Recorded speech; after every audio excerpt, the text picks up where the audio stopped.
Hey, David Brewster here, new episode of Soloing Secrets, and this is Peter Frampton, and I've had some requests to feature more of this legendary guitarist's music, and definitely I've featured Peter before in a three-for-all, but this is the first time I've done, Soloing Secrets, a deep dive into a soloing style, and I should put together a chord play, too, for Peter Frampton. Definitely a legendary guitarist. His career started around 1966, and as a solo artist, he's released, 18 studio albums, 4 live albums, and 7 compilations. He was also a member of Humble Pie. They had 4 studio albums and 1 live album with Peter. And Peter also appears on 2 David Bowie albums and a bunch of other stuff. Absolute legend of the guitar.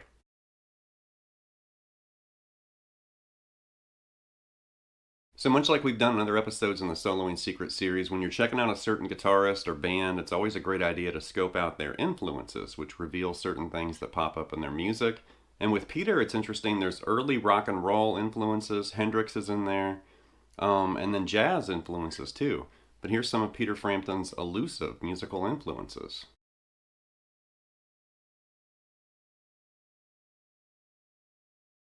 So in preparation for this lesson, I went back and reread Peter's cover story interview from the, November 1981 issue of Guitar Player magazine. And I had read this before, but it had been a long time, years and years ago. And it was good to just kind of go back and revisit this. And keep in mind, this was 5 years after Frampton Comes Alive. Definitely Peter's big breakthrough, live album. That's a historic and classic album. But this interview was 5 years later.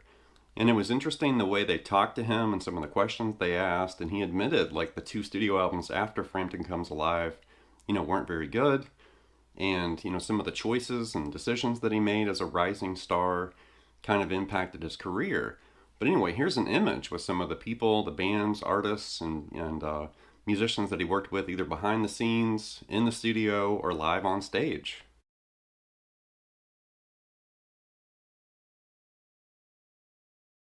And then as far as Peter Frampton's actual soloing secrets, the things he typically does when he grabs a guitar and plays a lick or a fill or a solo, and there's a lot, and it actually reflects some of his influences because you have those kind of blues-based rock influences appearing in his music. Also jazz influences slipping in, chromatic ideas and kind of jazzy licks and stuff. And he also studied classical guitar when he was 8 years old. So Peter has a lot of different influences and things, up his sleeve. And he pulls those things out depending on what the song is or what he needs to do. But here's some of Peter Frampton's soloing secrets.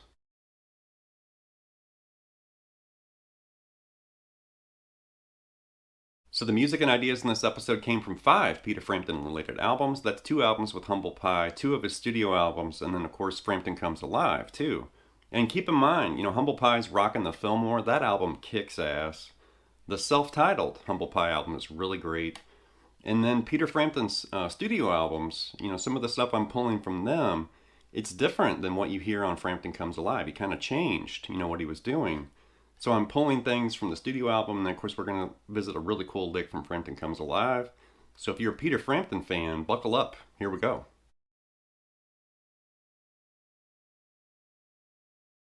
The opening jam, that's the song 4-Day Creep from Humble Pie's Rockin' the Fillmore. It's an old Willie Dixon song, I think. And that was actually Steve Marriott playing the first guitar part, and then Peter comes in with that harmonized part. And that's something that they did a lot in Humble Pie, and then Peter continued to harmonize, as a solo artist too. But Steve's part, it's an E, and he's basically playing with this like open position, kind of E blues thing, and he's doing...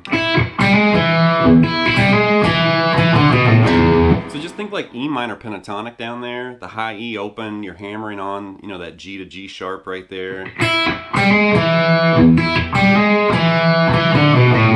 Right? Really basic stuff. Then the second time, kind of adding a bend in there. And do that first riff again. And the last time. Like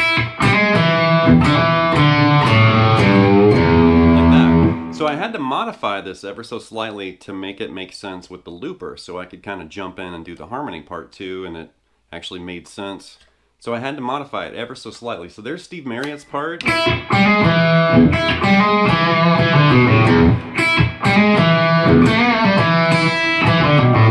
And then then right there is technically where the harmony begins, but I had to do another pass so I could come up with the right, you know, looped kind of part. So then Steve's continuation there.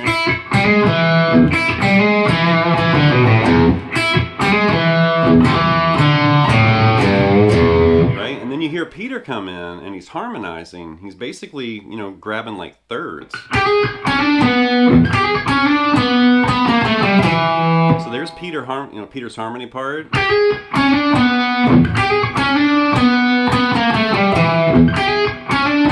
And then right here, I had to kind of add that part to make it make sense with the looper, and then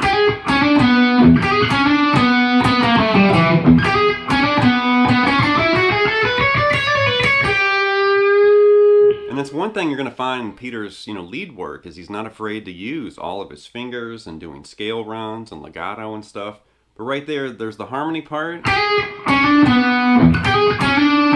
then coming down like the E blues. And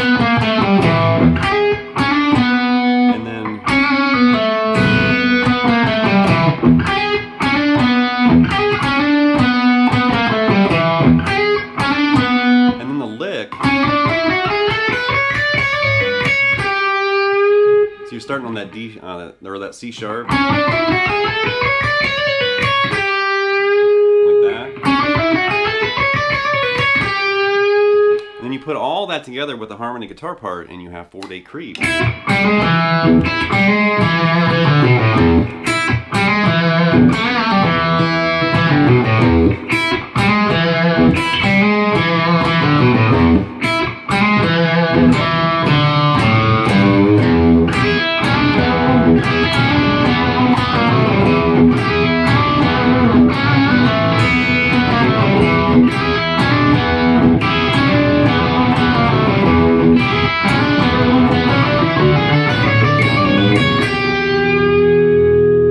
Definitely, 4-Day Creep kicks ass. Great song. Next up are a couple tasty licks from Peter's solo in 4-Day Creep, and the first one's got this kind of legato scale movement once again like this.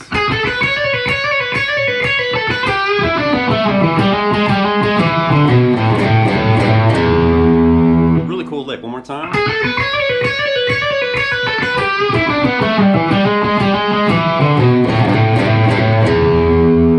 E right here, and he's starting with this G sharp to A to that B note, and then he starts doing this C sharp D, C sharp B hammer on pull off. So we're doing something like that, and then like that, and then you're coming down E minor pentatonic.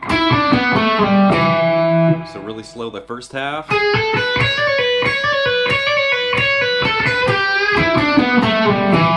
When you get to that E note, then you're going to start sliding this G to G sharp and pick that G sharp twice, or a second time, I guess, after the slide. Like that. And then come down this E, D, B, A. And then this G, A, G, A, G, A, low E open.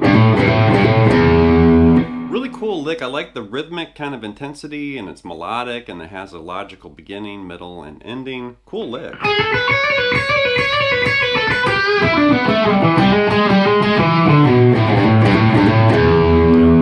One more time.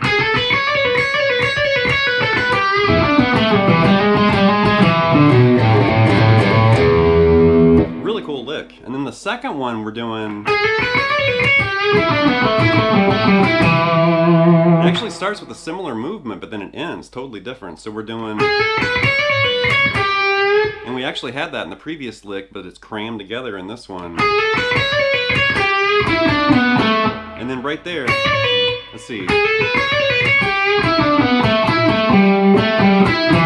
And the way he ends it's really interesting because we're doing, and when you get to that A note, then grab this E. So that's really interesting, that A to E, A, that G to A. So we're doing, when you get back to that G note, then jump up and grab that E again. And then end on the octave lower E right there. So one more time on that second lick, kind of slow.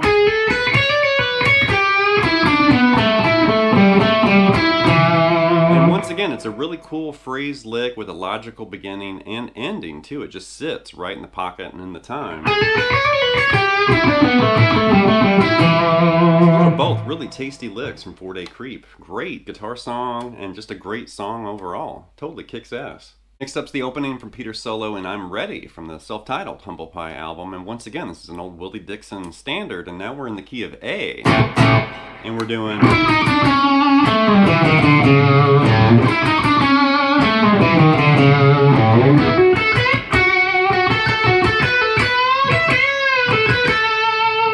One more time.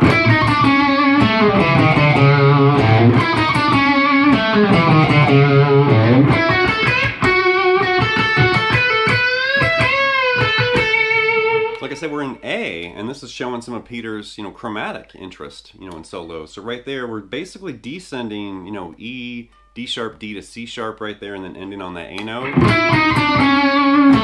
And then do the exact same thing an octave lower. And then do all that again.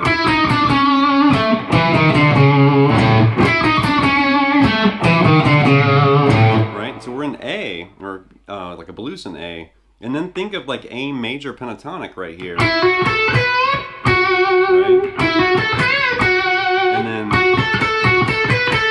And then so after the chromatic stuff, and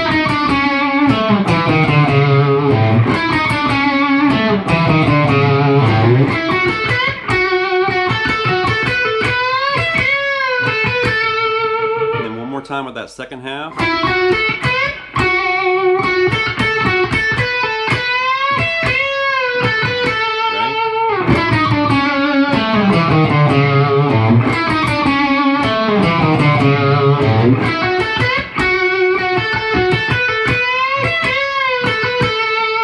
Really cool lick. Next up's the opening to Peter's solo from It's a Plain Shame from the album Wind of Change. And he did play this on Frampton Comes Alive, but he changed it ever so slightly, and I preferred the studio version. And it's something like this.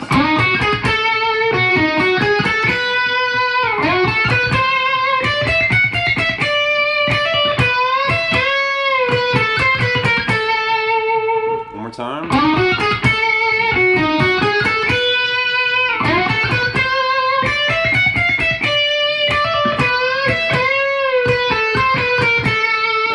We're in A for this, but then the chord progression behind him, it starts in B, then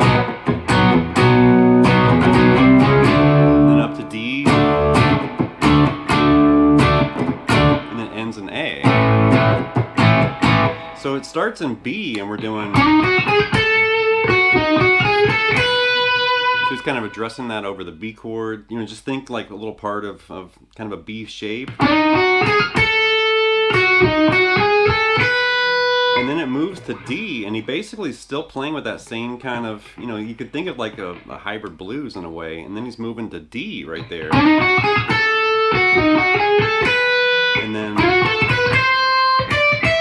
And this totally reminds me of Joe Walsh. It has that Joe Walsh kind of feel to it, like this. And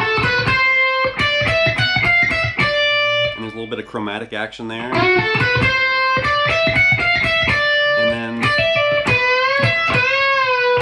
And then another chromatic move there, which is really interesting. So the first part, and the second part,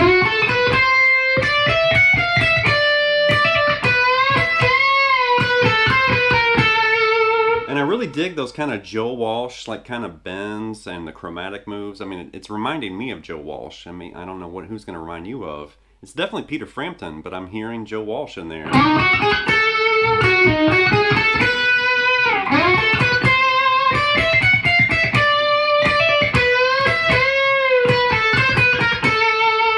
Really tasty lick and a cool solo too. Next up are these cool like jazzy licks from All I Want to Be Is By Your Side from Wind of Change, and once again he played that on Frampton Comes Alive, but I think this was like an acoustic version and there was no guitar solo. But the studio version, you've got these really tasty like jazzy licks like this.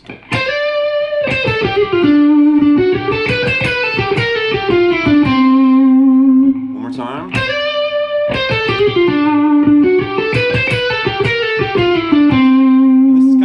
signature lick from Peter for sure, because he's playing like a D sus4 to D major in the background, and then again, and then you hear the chord progression change to a C sus4 to C major, like that. So he's doing over that D, he's doing, so think, you know, like D blues there, D minor blues. And then, so he's doing that. And when he does that, when he gets to that G note, then he's basically shifting now to target over C. That's really crafty the way he's phrased it, to kind of go along with that chord progression, like that.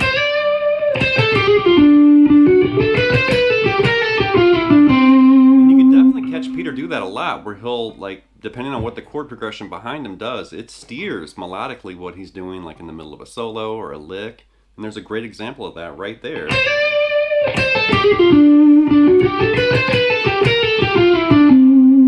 Really tasty. And later in the song, it actually goes to B minor. It's like a B sus4 to B minor, like that. And he does another variation of this lick, like, it's like real quiet in there too. So right there, we're sliding that A into B, and then a chromatic, you know, kind of pull off. And when you get back to that F sharp, hop over and grab this D note and then scoot back to that C sharp. And then this A, F sharp to E, and then that C, or D, C sharp to B at the end. So really slow.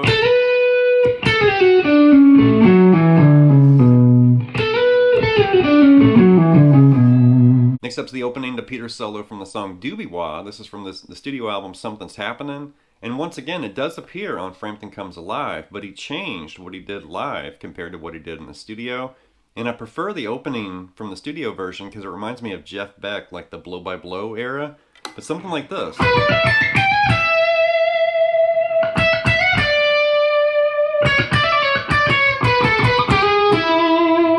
And we're in E. One more time there.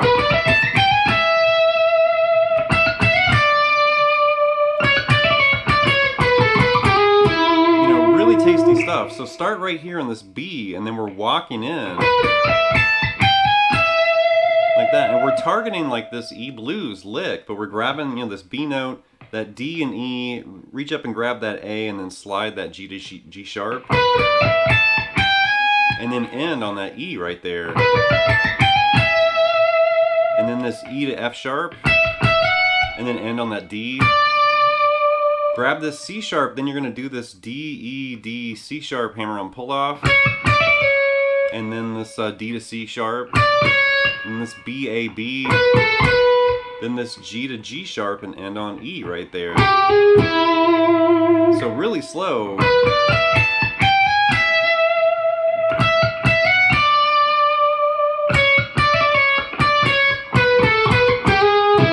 Something like that.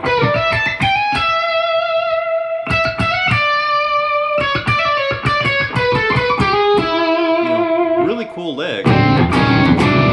Really cool lick in that song.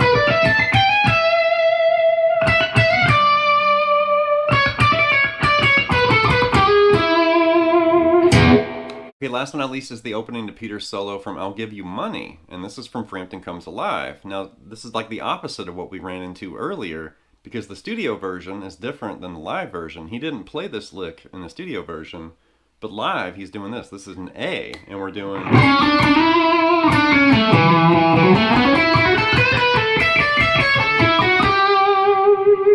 One more time.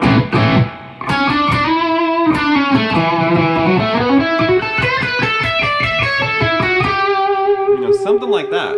So it starts with this melodic movement here. That C sharp, D, and then slide into that E. And then this D to C sharp, that A, and then end on that E down there. So you got... And then right here, he's basically hopping through positions. like that. You know, that E to F sharp, grab that A note, and then this B to C sharp and grab that E, and then that E to F sharp and grab that A again. So you're doing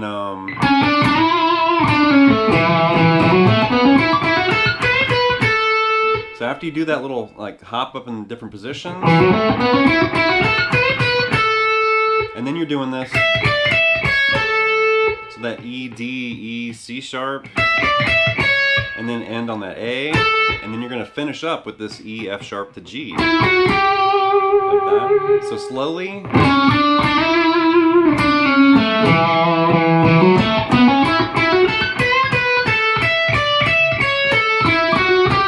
know, something like that.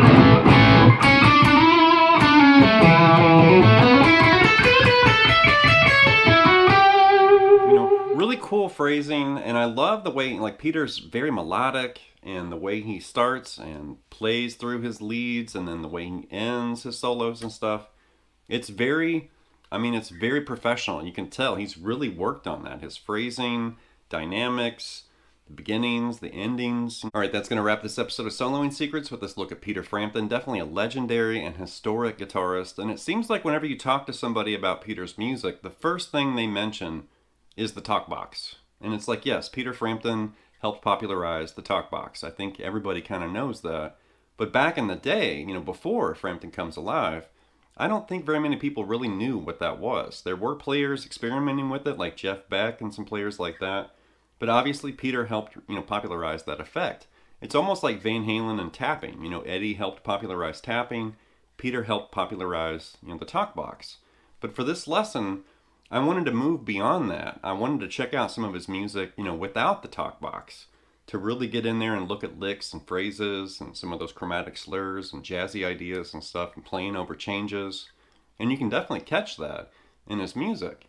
And he still played a lot of those same licks and stuff, even with the talk box, but it noticeably sounds very different with that effect. Of course, he was adding like wah and phaser effects and stuff like that in his music too. But when you know, remove all those effects and all that stuff and really notice like what was actually played, I think it's really beneficial.